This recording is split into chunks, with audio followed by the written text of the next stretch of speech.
Inaprubahan na ng Food and Drug Administration ang emergency use authorization ng AstraZeneca para sa bakuna nito kontra COVID-19. Nasa frontline ng balitang yan, si Greg Gregorio.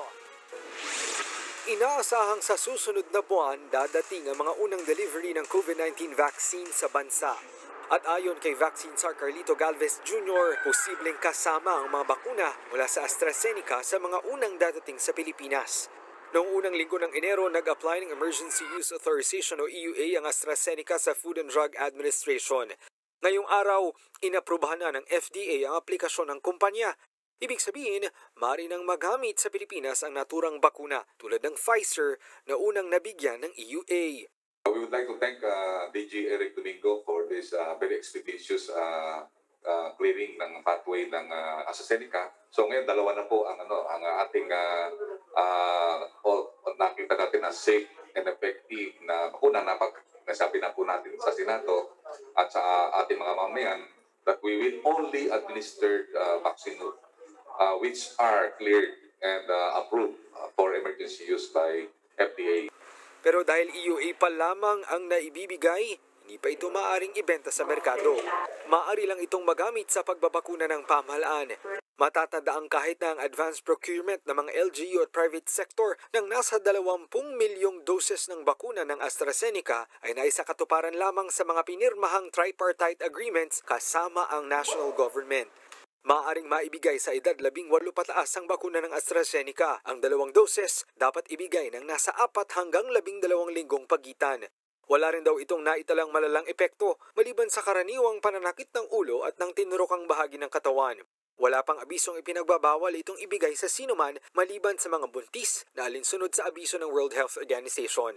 Binigyang diin pa ng FDA, mas madali ang cold storage requirement nito na nasa 2 to 8 degrees Celsius lang. Pero kailangan pa rin daw ng mga pag-aaral para mabigyang linaw ang naunang report ng AstraZeneca sa magkaibang 70% at 90% efficacy batay sa di magkaparehong dosing regimen. So kaya nga sinasabi natin 70% after the first dose, that one we know, and we know that it will go up as you get after you give the second dose. Yung data naman ng AstraZeneca shows that it is very good in preventing severe COVID-19. Halos 100% din.